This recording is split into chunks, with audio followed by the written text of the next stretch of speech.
Happy Halloween, everyone. Yeah, happy Halloween, Alex. So what are your plans? Halloween's on a Monday. Obviously, it's today. I will be handing out candy at my house to our trick-or-treaters in our neighborhood. It's one of my favorite things. I don't know why it's a flex for me, but I love being the house that hands out full-size candy bars. So while it's great for the kids, it's also really great for me. I'm just flexing on all the neighbors. Love it. Awesome.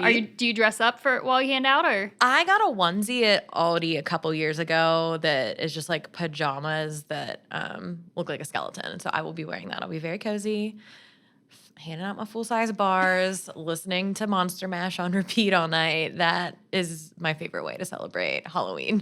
How about you? Love it. So yeah, we're going to hand out candy as well. My biggest flex is dressing up my dog so everybody can see them, and all the little kids love it when they see her. She's going as a dinosaur this year, so she will love it.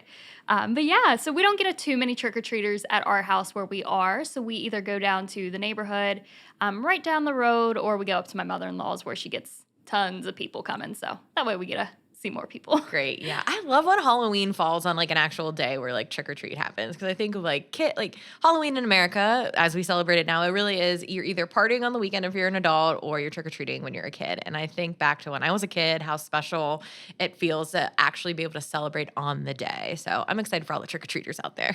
Definitely. And I always remember going back to school and like talking to everyone about like what trick or treat was like last night. And this is the candy we got. And do we want to trade candy? So that's always nice that they get to go and celebrate school. Sorry to the teachers, but. Yeah. And I'm like amazed. I guess not amazed, but when I was a kid, it's just funny how your perception of time changes, because when I was a kid, I felt like trick-or-treating was an all-night affair, and it's really only an hour and a half, which is like no time. Yeah, I definitely feel the same. Yeah. Wow. Welcome back to the Willing Hans podcast. Hope you guys are all having a very happy Halloween. We have a lot of treats to share with you today. We have some fun interviews, listener call-ins, and some spooky history. And we're going to start first with just a little treat that refers back to a previous episode. Right, Cassie? Yeah. So after Betsy's episode aired, we got a message from the contractor who she referred to in her episode, and it was working in her home. When the piano mysteriously played a tune, he actually reached out to us and confirmed that he felt that presence too. Ooh. And he wrote to us, in quotes here, "I saw an image approaching the piano quickly, enthusiastically. There was no scare, innocent, just playing the piano. Slight male, 140 pounds, used to live there." So what do we make of that? I mean, I think based on, everything that our listeners know from the episode, given this information and just some other chatter that's been happening in the office outside of the podcast, I think that it's not Betsy's house that's haunted. I think it's very much tied to the piano. 100%. Yeah. So what you're listening to now, what you don't know is that Betsy has had some other people in their house too make some comments specifically about this piano and the person who's playing it being very enthusiastic and almost wanting to show off. So I think that Betsy has made it clear that she doesn't want to see any of that, which makes sense why it happens when there's other people in the house. Yeah. And I think it's one of those things, maybe the spirit understands that Betsy knows he's here. So when other people do come in the house, he has to make sure they know he's here, even though Betsy's still there too. Yeah. So like you said, it's that showing off, watch what I can do. Maybe he was going to be a professional concert pianist or something like that ties him to that piano, since Betsy doesn't have a whole lot of history on the specific piano. So yeah, he's just an old showboat wanting to be heard. Awesome. So today's episode, like we said, will be a little different. First up, we were able to sit down with Amanda DeShong. She is a local spiritual medium and crystal healing practitioner. So she helps channel information from the spiritual world to her clients to provide peace, comfort, and understanding. Before offering her services professionally, Amanda was actually an engineer. And through working in a more science-based field, she found that science is more connected to spiritual activity than you would think, which is crazy to think about. Yeah, I think that's like component that we've really tried to we haven't been as head on about throughout the episodes. We talk about the history and we talk about the house, and we've obviously talked about spirits, but not necessarily, the kind of professional services that have really been built around this concept that people believe in the afterlife and that we can actually communicate with them. So I think Amanda's insight is really a necessary component to everything that we've been covering this season. And we're so excited to share a little bit of her expertise with everyone. Yeah, so without further ado, let's get into our interview with Amanda.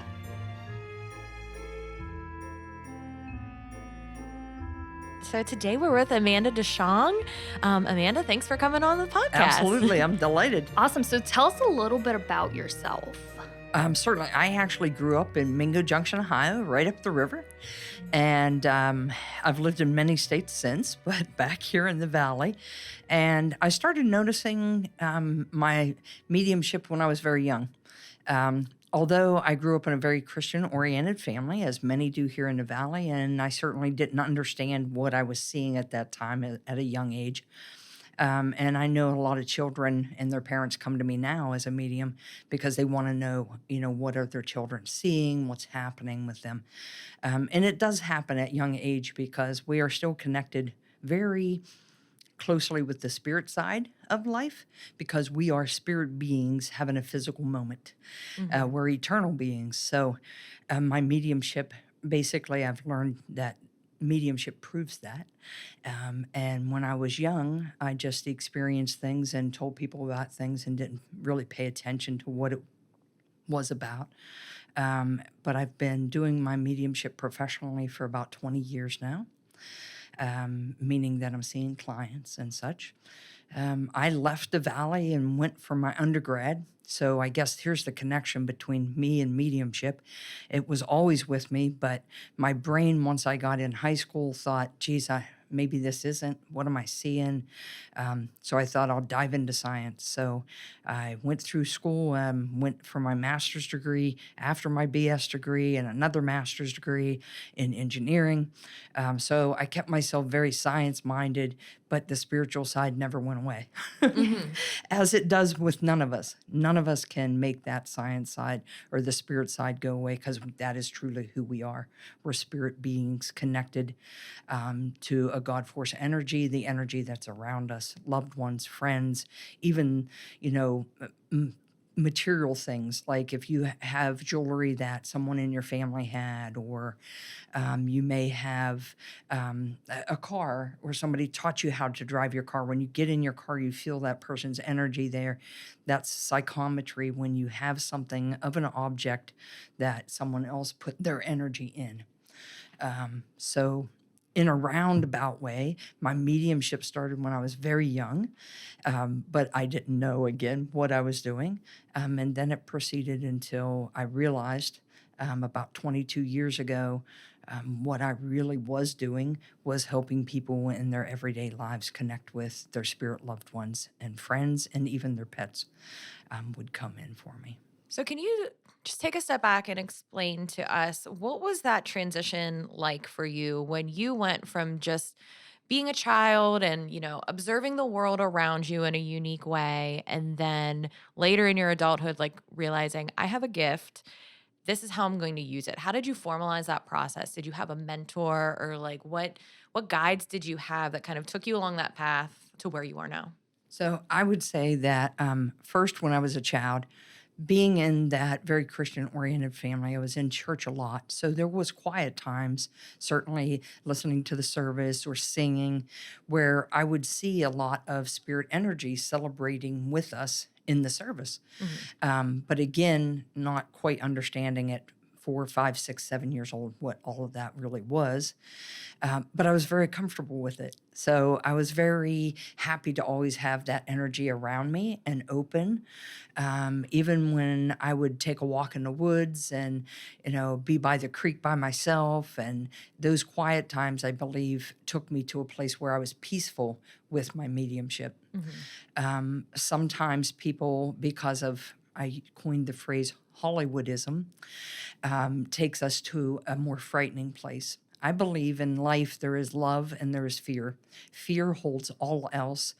And when we're in a place of love and calm and compassion, we don't have fear. We don't have judgment. We don't have all those things that bring us to a place of looking at life from a way that takes us away from that side of love and compassion. And so as a child, I didn't have that side. And so I think that helped me just hold on to it. I mean, I went through high school and kind of just living like a normal kid. I played basketball, played sports, was in band, just like everyone. But I certainly didn't have that fear of seeing things sometimes. And then I went to college and I thought, okay, I'll dive in, I'll study more, and maybe some of those things will just kind of slip away. And they didn't. People would come see me in college for reasons of, things they wanted to know about, and I still didn't understand because I had never been exposed to anything that would be psychic, mediums, any kind of mediumship, seers, prophecy. All those things were brought up in the Bible more as a way of they weren't to be really talked about. So I just thought it was a normal part of my life.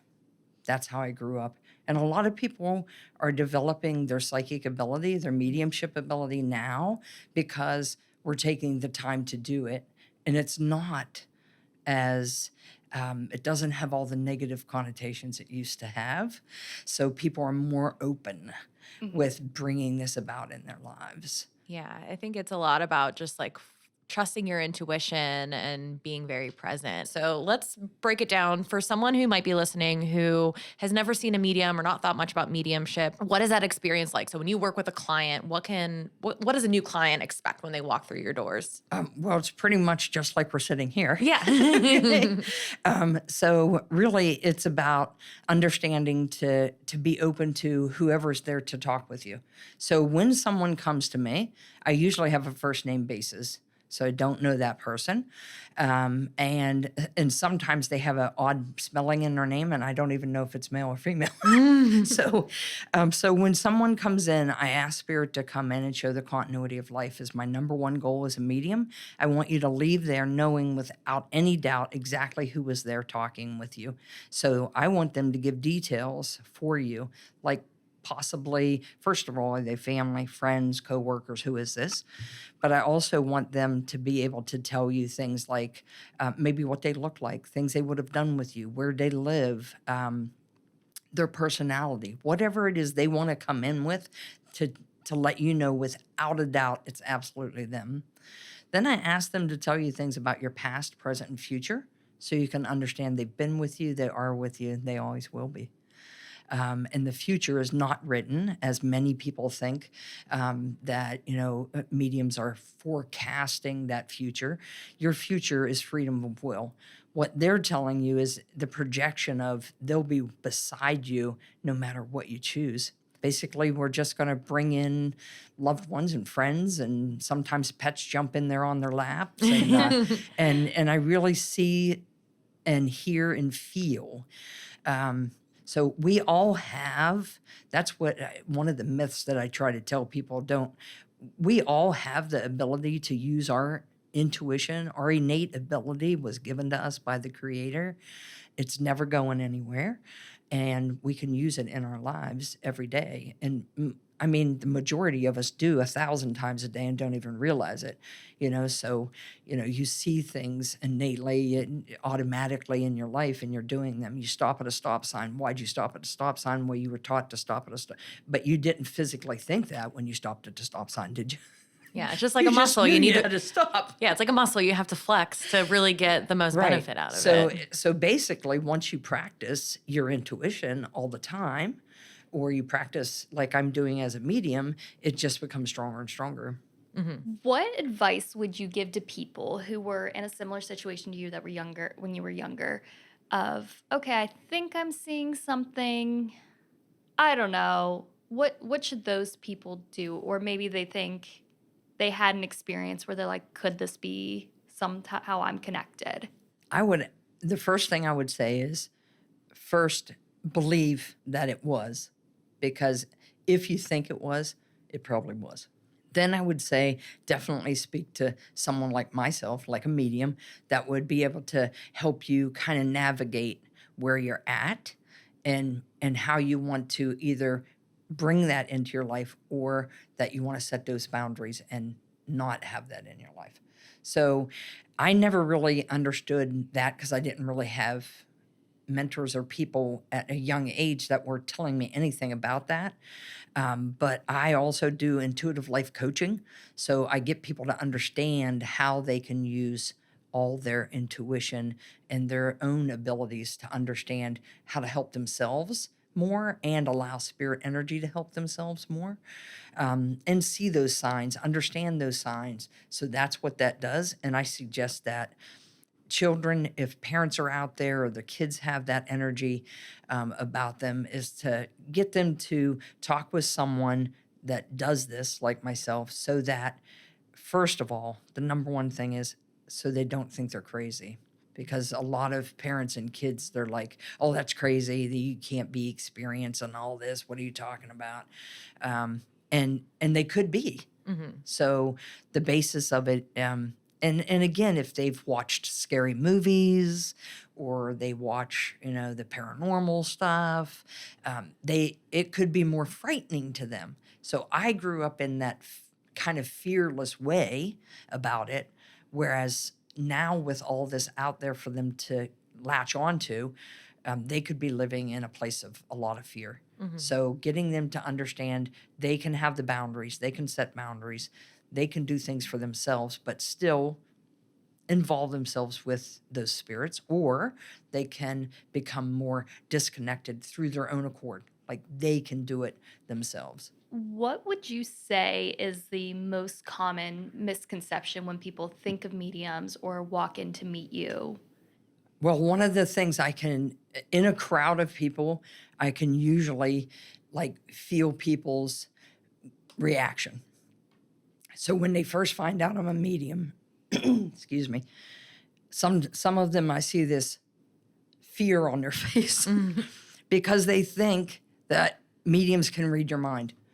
I can't read everybody's mind, or quite frankly, I would probably be crazy at this point, because you can't let all those thoughts invade your mind while you're still trying to function as a person.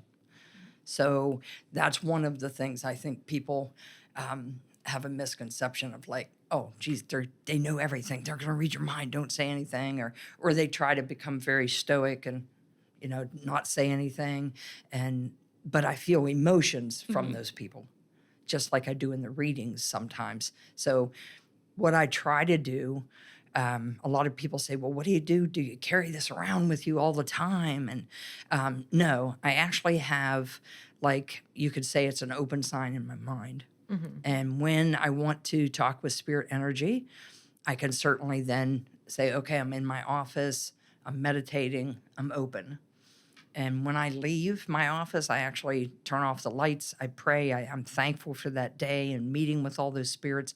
But then I turn that all off and I erase the day, meaning that anything that happened in all those readings, I literally remember them not.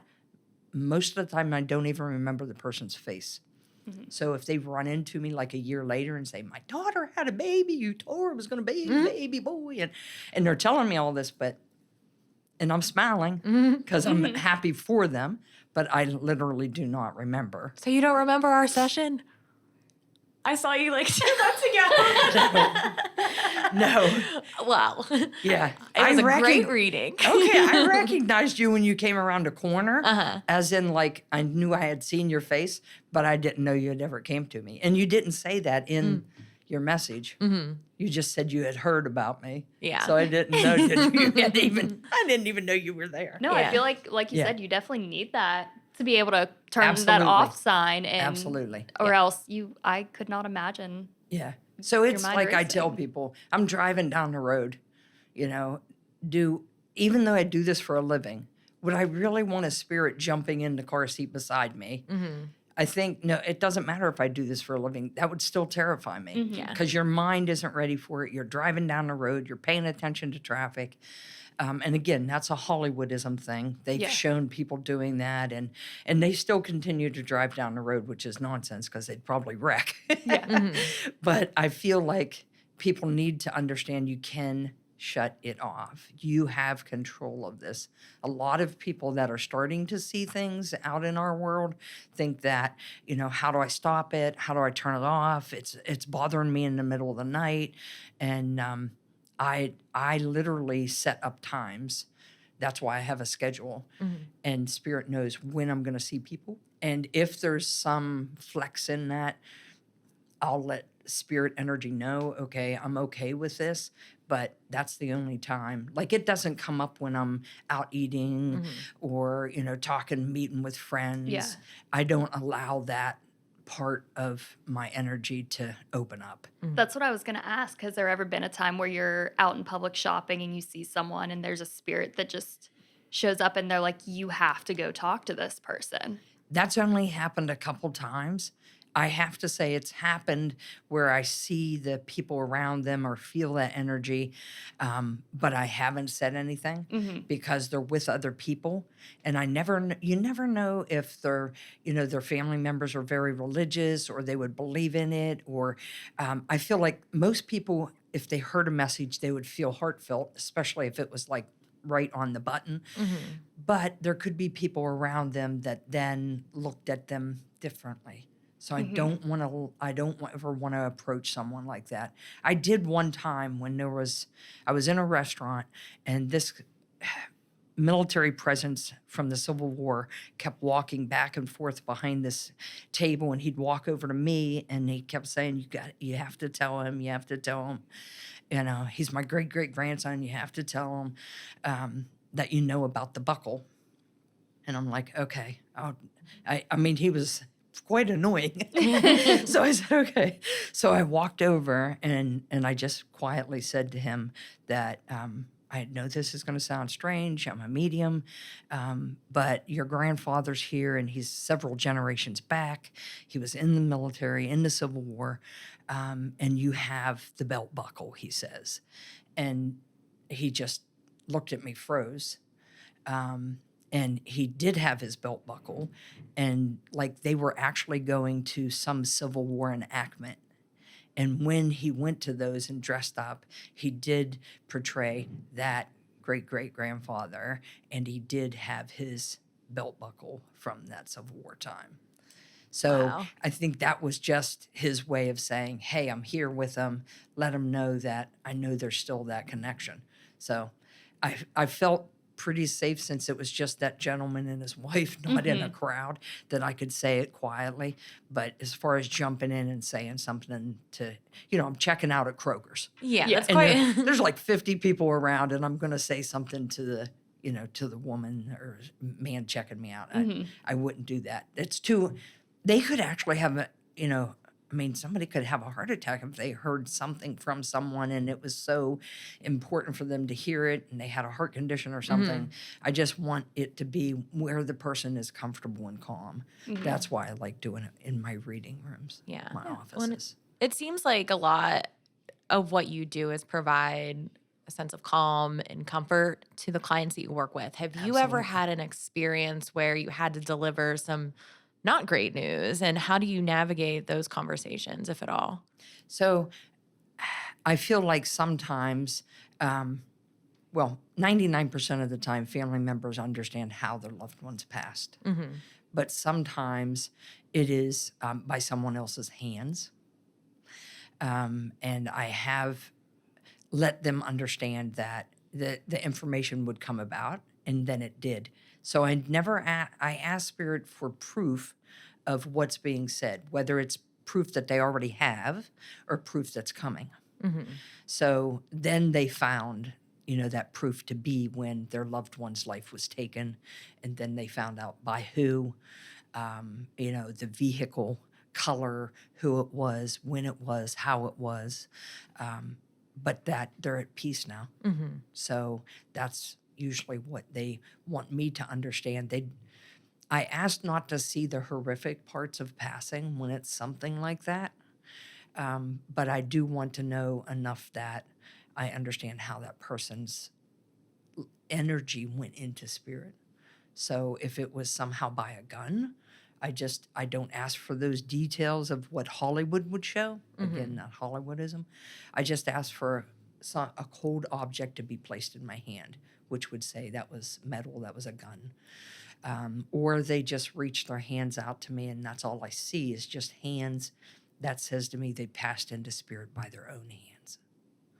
So some things are, I believe, hard beyond our words for loved ones to hear, or friends or husband, wife, someone that is hearing that about their partner. But I feel important for them to also know details that energy wants them to know. But I ask no negativity in the readings. I always ask for spirit to show that. No negativity, no dark side of things, so to speak. I never deliver when someone's passing.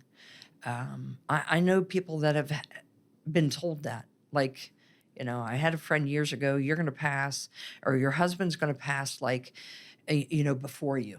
Okay, when you're 100, when you're sitting on your front porch, in an accident, when he's 50, you're 90, when is that going to happen? First of all, I never want to take that much energy from the universe into my own hands and tell someone that. But the fact is, you could be in an accident and that person could pass one split second before you. Then they did pass before you, but you lived out life together.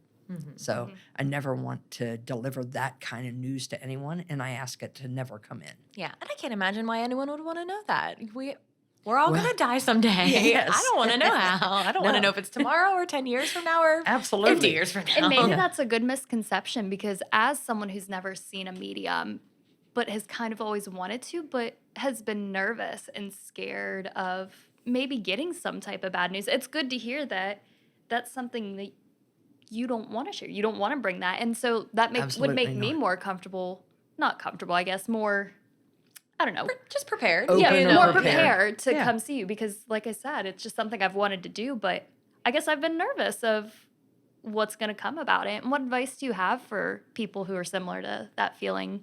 So people that are frightened about having the reading, it's kind of like we're just having this conversation today, only you would understand without a doubt that the family member or friend is here with you, because they would give you details that you would strongly understand. But they'll also tell you things that are happening in your life with relationships or maybe your work or finances, whatever it is, they'll tell you, or some of your goals that you would wonder, how would they have known that? Well, they're beside you. But it's in a calm way that they tell you all this. And again, they don't take that freedom of choice away that we spoke about a minute ago. So when they don't take your freedom of choice away, then you can really see that they're just standing there in comfort. They're standing there as support, but they're also limitless in spirit. We're all sitting in this room right now, and so your energy as a physical being, you can't be 5 other places or 10 other places. Your mind can, of course, we multitask, but our physical energy. But spirit can be. Spirit can be in multiple places at once. So they can be here with you. They can be with siblings, your parents, everyone all at once. They don't have to be housed in a body anymore. So their energy. So just like the energy we're putting out there right now, that people are going to hear this via YouTube or radio, when you're thinking in that realm, radio stations right now, we know that there's thousands of them around our country. It just depends what you want to tune into. So all you're doing is tuning into kind of your station with your family and hearing what they have to say. That's a great way to put it. I had never thought about it that way before. That's cool. So one of the recurring themes many of our guests have talked about over the last month is that if they have been in a home where they felt a presence and they, weren't sure how they wanted to interact, that they would just talk to the house and say, hey, don't scare me, no funny business. Would you recommend that? Or do you have any other tips for people who feel like they are, in a house or in a space in general where there are spirits present? Absolutely, because there certainly is in this building we're in right now, but there is in all the buildings of Wheeling, being that it's a much older town, and the energy that's here, and the good and the bad things that have certainly happened in Wheeling, and throughout the Ohio Valley. So you're going to always have energy in certain places. I would suggest that you never are mean to them in a sense of just rude. But I would say, because you wouldn't do that to somebody that just like came to visit you in your house, right? So you want to say to them things like, it's okay if you're here, if you're of love and light. That is telling them right away that if it's a negative energy, if it's a harmful energy, they cannot stay in your house. The major misconception with all of this, people think they don't have control of it. You do. Again, it's that Hollywood thing. They teach us that you don't. But actually, you truly, truly do. Why? Is because the Creator made the spirit side still connect with us, still live up as a part of us, as close as our breath. But it cannot interfere with our life here in those ways that we don't wish it to. Now, if you're accepting the negativity, if you're accepting things happening and you're not demanding it be gone, then that energy is going to stay there. So all you have to do is be considerate. And when you know it's family members and you see them leaving you a sign or doing something for you, give them a thank you, because you would to people that are still here. You would say, thanks for helping me, or thank you for that information. So just don't ever be afraid to thank them, because that increases the connection between you and them in a sense of you become more open. They're always going to be there beside you, but you'll become more open in realizing you can actually have a communication with them. So you do some intuitive coaching. You are a practicing medium. For people who want to learn more about you and the different services that you offer, where can they find that information? And what would you like our listeners to know? Okay. Well, I also have a store, Amanda's Gifts and More, All right. in Steubenville, Ohio. It's a metaphysical store. So I do not practice any certain religion. I let everyone be their own individually led spirit. So their spirituality is really up to them. We have lots and lots of things there in the store. Crystals, and you can see all my jewelry here. Many things, prayer flags and candles and you name it. So people can come there, learn different things about mediumship, about spirituality, their intuition. I also teach classes, and you can find out about all that on Facebook under Amanda DeShong Medium, under Amanda's Gifts and More. And I also have a website under amandasgiftsandmore.com, and I have my mediumship, amandadeshong.com is my Medium page. And if you have any questions at all, I'm also connected there on Facebook Messenger, multiple ways. So you can find that as well. And I look at those multiple times a day so people can respond or talk to me about things that are happening in their life. And quite frankly, a lot of people out there now are dealing with anxiety and issues of things that I believe COVID brought into our world even stronger. And spirit can help with that as well. They can really help us understand that we're never alone, and that we can seek assistance maybe in other directions that hasn't been common in your life up till now. Awesome. So you have the shop up in Steubenville, you said. You also Yes. recently opened a office in Triadelphia? No, actually, Triadelphia, I've been there since 2014. Oh, I didn't realize that. I Okay. thought that was a newer thing. Okay. No, Tell so I'm actually located at A Journey Within at 4235 National Road in Triadelphia. And I have business hours there, and I have business hours in Steubenville. But if you actually get on my website, amandadeshong.com, you'll be able to see a calendar that tells you when I'm there, or you can just look at the phone number and give me a call. A lot of people still want to do that phone contact, so that's a good thing. I'm there any way you want to do it. So social media or phone, I'm there. Yeah, well, we'll be sure to link all of your information in the show notes. So if any of our listeners want to come visit you, wherever you're at, wherever you're listening in the Ohio Valley, you're probably not too far from Amanda. All right. All right. Thank you so much You for are popping very in. welcome. This was amazing, and I think it's going to be an awesome wrap up Yeah. to our series. So special having you here. Thank you. You are very welcome. I was delighted that you asked. The Wheeling Symphony Orchestra is a proud partner of Wheeling Heritage. Visit wheelingsymphony.com for information on all of their upcoming performances, including their American Stories season and Symphony on Ice. These performances are presented by Main Street Bank and EQT Foundation.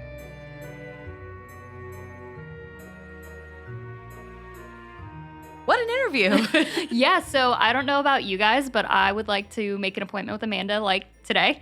So Yeah, as a former client of Amanda who has seen her, I can attest that it is really a special experience. She makes you feel comfortable. It's not scary, like she said. It's something that provides comfort and calmness and positivity and light. So I really hope that anyone who's listening that's kind of like teetering on the fence or was always curious about what it was like to see a medium now feels a little bit more prepared for what that might be like for them. most definitely. And I think it's one thing that maybe you don't realize that you need to see a medium or something like that, where you have this feeling of discomfort or you just might feel lost, that maybe her services will help you guide you where you need to go next. Or Yeah, absolutely. Yeah, that's something too that stuck with me. While it's great that professional services like this exist, mediumship, it's almost like a gift that we all have. It's just how much you choose to lean into your own intuition. So even if you're not seeking out these services, just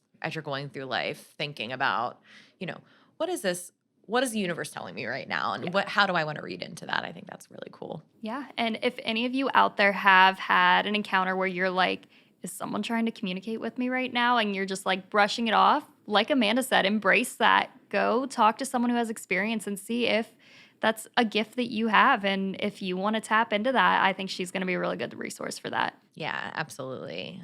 So next up, we had a listener write in with a story so spooky that we had to bring them in. So Terry Jill Boner is one of our VIP listeners. She wrote in about a haunted house that she grew up in just over in Warwood with her mother, Barbara. And Barbara actually still lives in the house, so she agreed to come on. And they both have had some very interesting spiritual experiences in the house. And Barbara still actually talks to some of them. One of them she believes is her former husband, but I won't give too much away. Yeah. So the interview was really fun.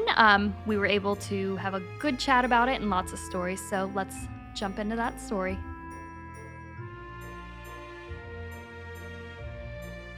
We are here with Barbara Bland and Terry Jill.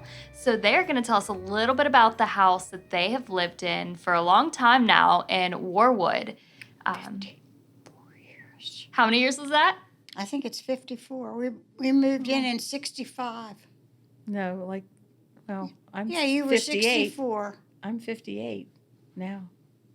So it was before that, so almost 60 years. All right, close. What was Warwood like at that time? How's it changed since you first I was moved in? born in Warwood. Warwood hasn't changed since I was a little girl, not much. Mm-hmm. Except businesses come and go. People don't seem to support Warwood very much. Mm-hmm. So it's a shame. Yeah. Well, we're big fans of Warwood, and obviously you are since Oh, you've yes. been there. What do you Yes. love most about living in Warwood? It's close enough to big cities. It's close enough to small cities, but it's a nice community. You're a great That's what I spokesperson. Yeah. Love it. So when you were originally looking at this house, what attracted you to it? What made Price. you? All right. We love the honesty. Well, no, it's true. We lived in an apartment up on Warwood Avenue that actually my husband's or my grandfather lived in as a child. And they used to have seances up there. It's right on the corner. It has 3 apartments. We lived there for a while. And this house came up for sale, and we went to see it, and the price was right. And I said, well, let's buy it. Well, we didn't have no money, but we got enough for a down payment. And in fact, the last payment we made on it, they bank paid it for us because we never missed a payment. That's So- awesome. That doesn't happen anymore. That was a good old Warwood Bank, but they've had changed hands I don't know how many times, but I still stay there. All right. So we're here obviously because you have some spooky stories. Where would you like to start with that? I never really felt that it was haunted. Okay. First time that I thought it was haunted, I was at home with my dog, laying on the couch, and my dog started running around like crazy, and there wasn't nobody else in the house. And it startled me, and I sat up, and I would have swore I saw 2 figures standing in my hallway. But by the time I got up off the couch, they weren't there. And I screamed crazy, but nobody else saw it. And then my neighbor started saying, who's up in the attic at night? I said, nobody. But they would see a light up in the attic. I don't know if they saw people walking around. They would see somebody walking around, and they would think somebody was up there, even my friends. But I was very young, and some of my youngest memories of those like coordinating stories were that there were floor registers that were in the attic, but they opened to the bedrooms. And at night, sometimes you would hear what sounded like a footstep or somebody walking over those registers.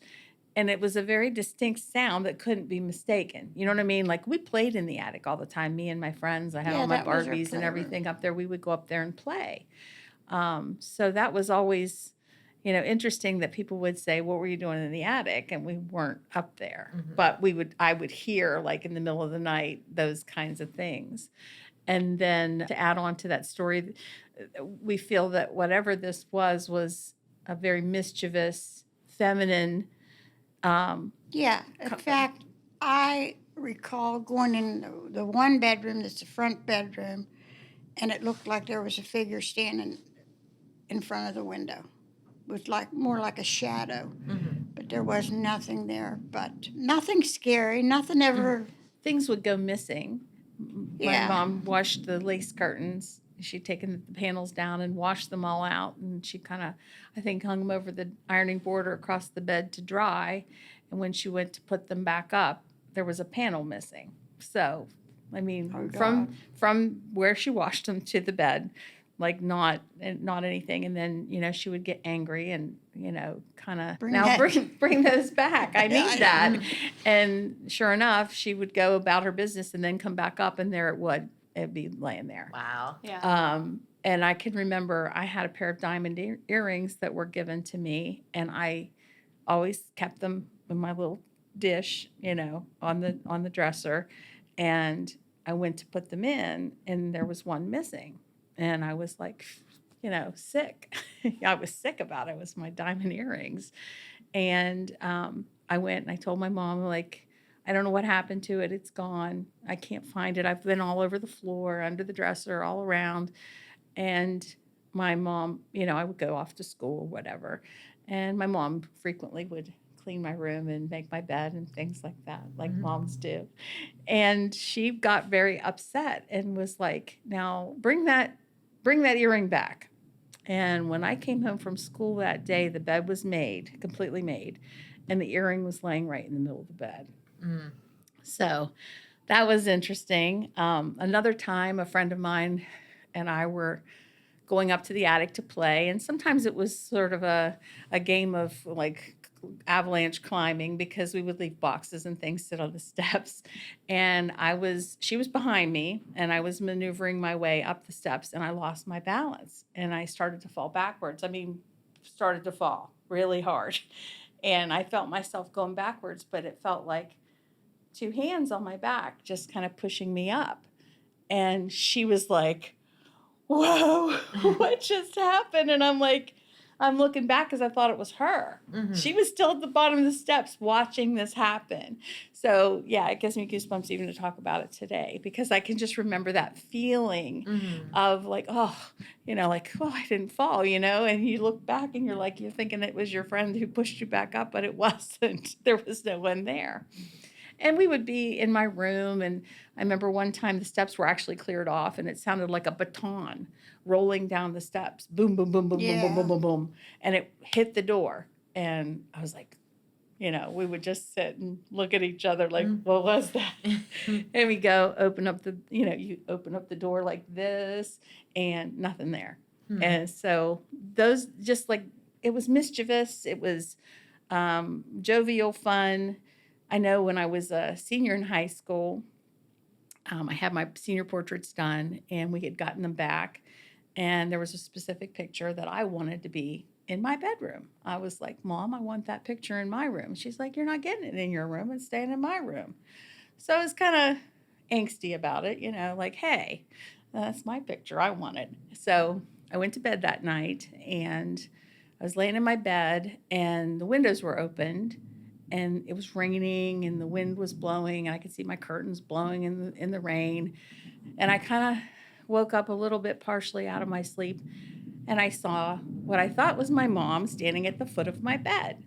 And I was like, oh, good, she'll close my windows. And I rolled over and went back to sleep. I woke up in the morning, wet, cold, windows open, but the picture was on my dresser. And I went in and I said to her, when you were in my room last night bringing that picture, why didn't you shut my windows? She goes, I was not in your room last night. But I mean, just as clear as day, I saw someone standing at the foot of my bed. So, and my sister would say, that she experienced from that same bedroom, because when she left, I moved into the big room. You would we had our makeup mirror set like with the back to the door.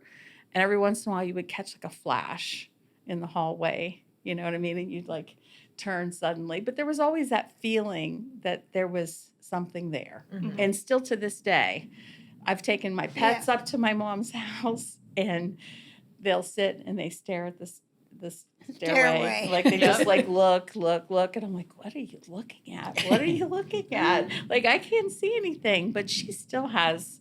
Yeah, even in a few weeks ago, I asked her, I said, I'm sitting in my living room, and I see this.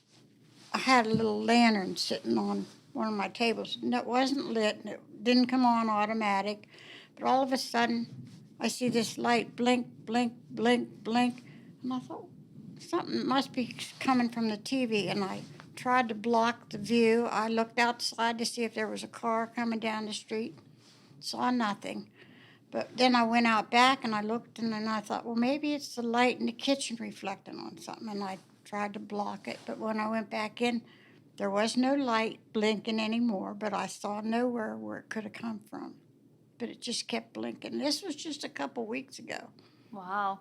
And she still will occasionally have doors.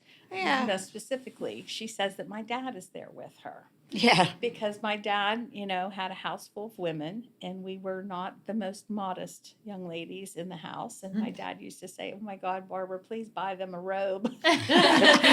Anyways, and he was very modest. And my mother, he would prefer that the bathroom door be shut. When you use the bathroom, the door should be shut. To this day, when she goes in to use the bathroom, the door will slowly close while she's in there, like as if my dad's And I say thanks. she's like, there's nobody there. I'm not closing the door. But it's like my dad is there now with her, and he's like, can you please shut the door? Yeah, that's something we talked with Amanda DeShong, a local medium, just the other day, and she was talking a lot about how, when people in your life pass on, they stay with you, and it's not like you're confined to your body now where you can only be one place at once. So your husband can be with you and your dad can be with you at the same time. And I think that's, not that I wonder, but I think It's that's true. cool that I'll tell he's you, still with you. I'm saying thanks to my husband almost every day for something. Mm-hmm. Because he does something for me almost every day. And then I think, oh, he's going to forget me. Well, I don't think he does. She said he's not going to recognize me. I said, oh, he sees you. No, I mean, it was 20-some years ago, but it seems like yesterday. Yeah. So that's... In fact, I woke up this morning yelling for you. I thought you were in my house, and I said, Terry, don't go. And you didn't answer, and I thought, well, she must have went, dang it. Yeah, I wasn't there this morning. So. Did you believe in spirits or anything before you moved into this house? No, and I still really don't believe in scary things. I think there's spirits that are around everybody that they don't recognize. But it was just minor things, and I never really paid too much attention to them until she told me I had to come down here, and I said, I don't want nobody going through my house. Nobody's going to go through your No. house. All right. It's just Good. It's just, and like I said, it's happy memories in a way because, you know, we've all had some kind of experience. And I know my brother-in-law did not like to stay there. No, he wouldn't. He did He not wouldn't like stay. it. My parents went on a vacation one time, and I was still a minor, so I had to be supervised.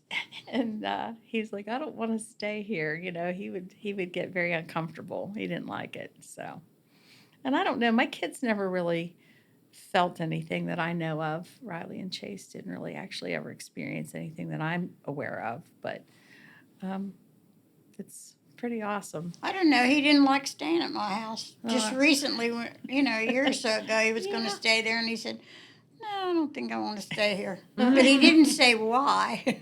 Is there anything else you guys want to add or any other stories you can think of? When I was a kid, my parents, I used to have crazy slumber parties for my birthday. That was always like a highlight of my growing up. And all of my friends will attest to the insanity of the parties that were had at my home. We did haunted Halloween And she parties. would do haunted Halloween parties for me because my birthday was the 24th. So we would always theme it kind of around that. And she, my dad, my sister, whoever was available would be in this mastermind plan to scare us, which I don't know that they really needed to do that because we were already kind of scared anyways, you know. Yeah, but we used to make a ghost and hang it out my bedroom window, and it would come down in front of the dining room window. And we'd have it on a long string, and we'd swing that back and forth in front of the windows. we did terrible things. And now today I say, you shouldn't scare kids like that. I won't. She did. I had friends that would be in tears, scared. They wrote in stage blood on the mirror one time, beware, or something like that. It wasn't And blood, though. it was stage blood. It Oh, was okay. fake blood. And then my sister said that they dressed a vacuum cleaner up in her wedding gown or something, and they would drag it by the cord through the hallway. And, I mean, it was rigged up pretty good. That sounds like a think fun we party. Scared, It we was scared wild. the poor spirits that were there. Yeah, I don't. They weren't a participant of it though. No. They were probably enjoying watching you play tomfoolery, but yeah. Well, I think it's really cool that you guys have just embraced this because I think a theme through our episodes is, some of our guests who've had experiences when they were younger, their parents weren't necessarily bought in, but I love that you kind of embraced it all the way through and Yeah. even leaned into it around the holidays with some haunted parties. Yeah, we did. Haven't had any recently. You know, and every Halloween, my mom and dad used to dress up for Halloween and hand out candy, and kids would come from all over the valley to their house to get their trick or treat candy because she Yeah, is I an made a amazing really good witch. She's an amazing witch. And witch. I know she does a pretty awesome witch laugh too. I have to say that I've inherited it, but she does it best. Can we get a witch laugh for the podcast? My little pretties. Come on in. I need something good for Halloween dinner. That's great. Thank coming, you so much. Yes, I'm coming to your house for Halloween this year. Not sure if you're going to be out there, but I'll find it. Oh, no, I don't do that anymore. She doesn't do it anymore. We'll bring you the candy this year. I did it. Who did I do that for and scared one of my grandchildren? Who was It it? might have been David. Maybe. Yeah. Yeah. And then I said, no, that's not a nice thing to do. Well, awesome. So where can we find you guys around town? Well, you can find me at Making Magic on Warwood Avenue, 1913 Warwood Avenue, although I'm in the middle of transition right now. So things are a mess, but I'm getting there. Yeah. I'm trying to get things accomplished. And find you on social media and Social stuff media, like that. Facebook, Instagram. Yeah, Terry, you're being modest. Terry is an amazing florist that makes beautiful arrangements for all occasions. So definitely check her out. Well, thank you. And I'm retired, but I still work.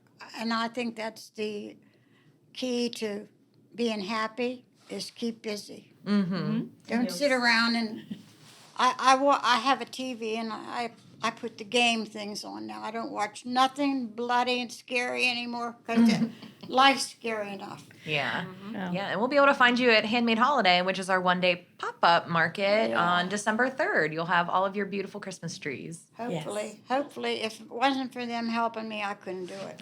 I couldn't bring all that stuff. Be way too much. Well, thank you guys for stopping in and telling your stories. We really appreciate it. And Well, like Happy I said, Halloween. Yes, happy Halloween. They were fun things. Nothing really scary. Only like I said, the first time when I thought I saw something, that scared me. oh, I bet. But that was the end of that. Whoever I scared didn't come around anymore. So, All well, cool. right. Thank you guys so Thanks. much. This is You're awesome. Yeah, lots of things. Lots of things.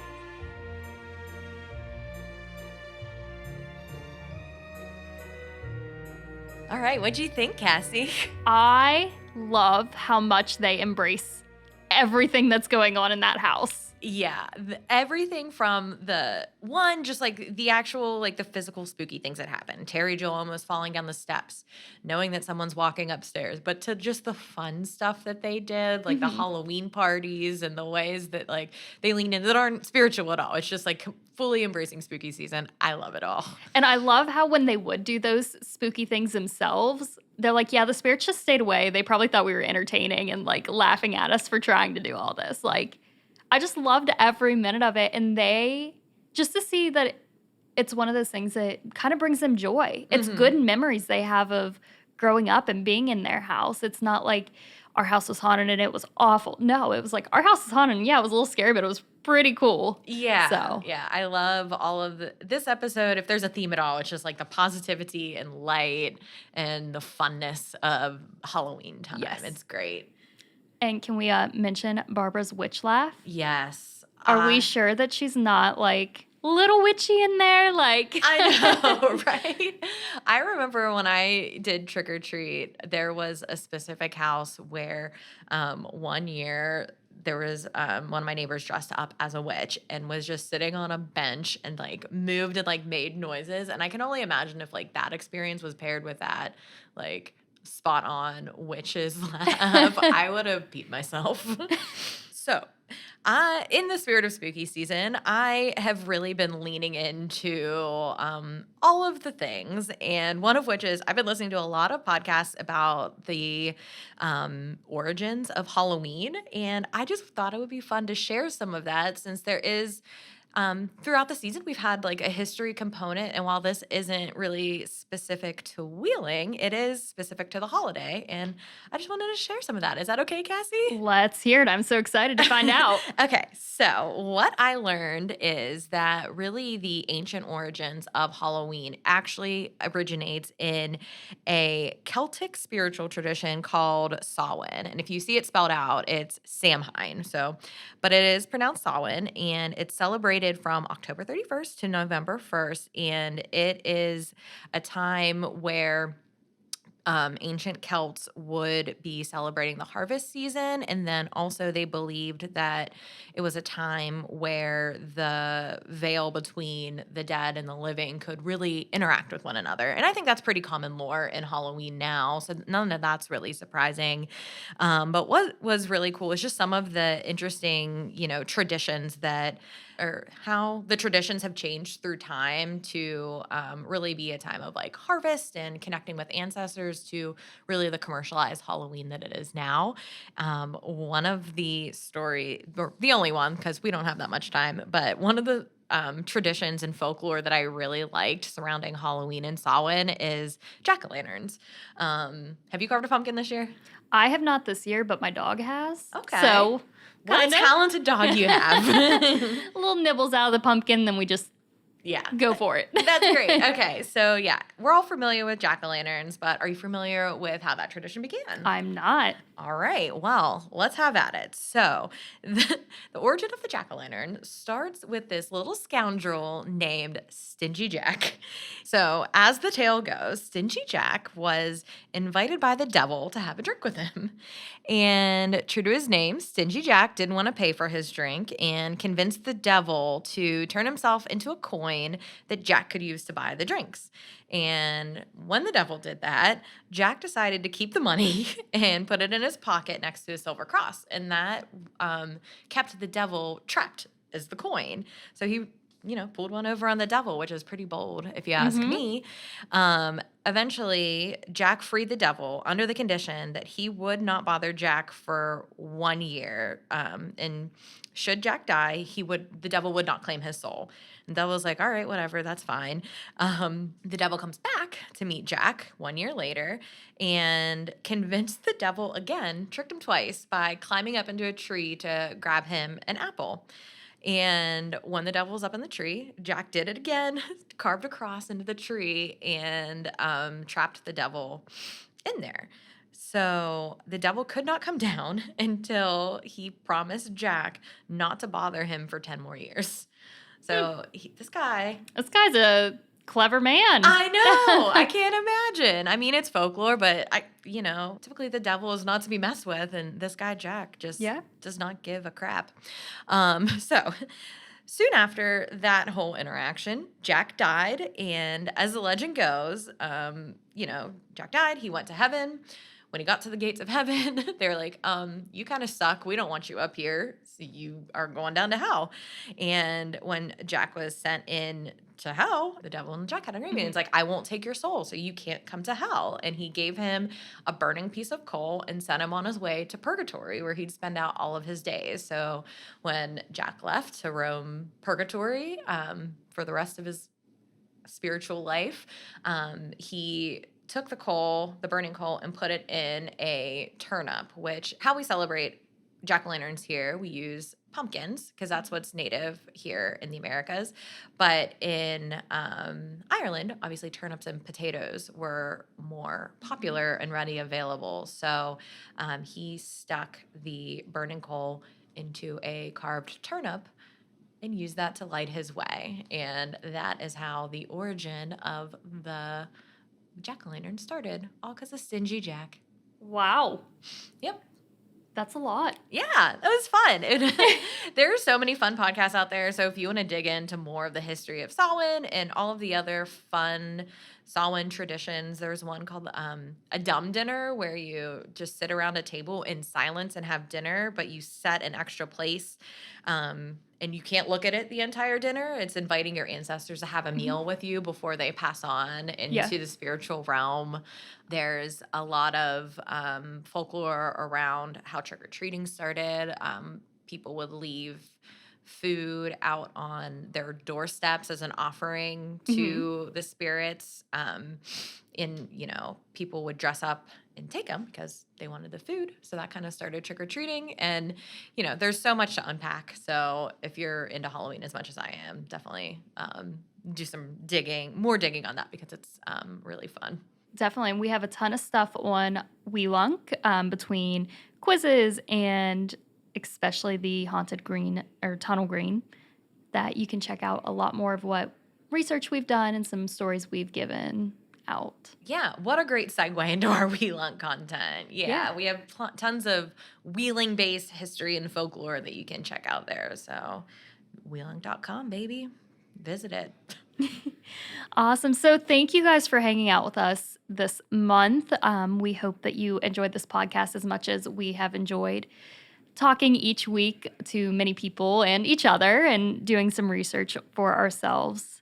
As mentioned, if you want some more spooky content, be sure to visit WeLunk.com and dig through some of those articles and quizzes that we have there. And we are going to leave you with some haunted listener stories that they left on our voicemail. Yeah, thank you to those who called in. And just to reiterate what Cassie said, thanks for hanging with us this Halloween. And who knows, maybe we'll be back next year. I sure hope so. I hope so as well. All right. Well, happy Halloween. And don't forget to Stay spooky. I actually had one in East Wheeling. The people who previously lived there, it was a couple and 2 girls. And they never married, never had kids. So I just had moved in. And me, my 17-year-old son, and maybe my 7-year-old son was there. It was kind of odd. We just got, I didn't have money for a plasma, a flat screen, but I had one of those giant heavy ones that were kind of angled on the back. Well, I had it tilted in a doorway, and then we decided to break. So I had a couple dishes over by the sink, and me and my son were abreast of this doorway. And something happened. Maybe we moved. I don't know. And a plate came down and it had a knife on it. And the plate broke somehow. And then it flew like about 3 feet off the ground, and we measured it tiles on the ground. It flew for 12 feet. Then it hit the back of this leaned TV set, and it made a right angle, and it came within inches of my youngest son's hand, the pointing towards him. But I've never seen anything like that before. So this is wild. So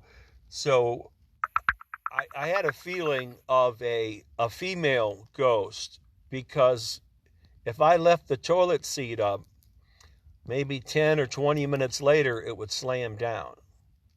So when my boys left, I said to the spirits, I says, "I'm sorry, you never had any children." I go, "But these are my children, and I'm going to protect them. You can stay if you're not mischievous." And I says, "I'm putting this chair outside so you can sit on the porch." Hello. Throughout this story of paranormal activity, I would like to remain anonymous. Within the story, I will be referring to myself, who has experienced this story, as Stephen Jędrusek. In 2010 and throughout 2011, Stephen Jędrusek had experienced multiple paranormal activity attacks in his bedroom in Lafferty, Ohio. He, to this day, has never figured out anything about why it happened, how it happened, and whenever it decided to stop. What started as simple footsteps coming up the staircase in the middle of the night, or the doorknob of his bedroom turning as he's laying in bed at 3 a.m, turned into friends coming over, seeing things in the mirror, multiple cases of sleep paralysis in which a white face had been seen directly in front of people. Some records show that it would be an attempt of eating their face. This had gone on for him for what felt like forever, but had only been a short 1.5 years length. In that time, he had multiple scenarios in which these ghostly figures would slam the wall of his stairwell that butted up against his bedroom, knocking over windows, and even a display knife that had pierced a pillow that he was sleeping on in the middle of the night. As time went on, these events got more and more serious, louder, more walking, and it even had happened when his parents were home and sleeping, and to his dismay, no one had believed him. At one point, he had been walking up the street to his house, at which time he looked in the top left window of the front of the house and had seen someone, a bodily figure, holding the curtain of his parents' bedroom wide open. And as soon as he had noticed them, he said the body had left, at which time he went to his neighbor's house and asked his neighbor's house to help clear the area to make sure that it was safe. Time and time again, these moments would happen until one day it seemed as if everything had started to get better.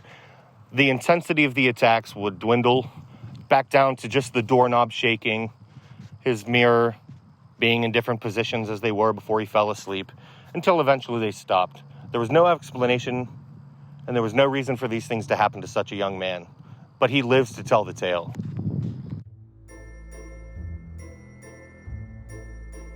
The Ohio Valley's favorite holiday show, Symphony on Ice, returns this December. Join the Wheeling Symphony Orchestra December 1st, along with champion professional skaters, the Pittsburgh and Wheeling Figure Skating Club, the local middle and high school choirs, as we welcome in the sounds of the season. It's the holiday tradition the entire family will enjoy. Tickets available now on WheelingSymphony.com.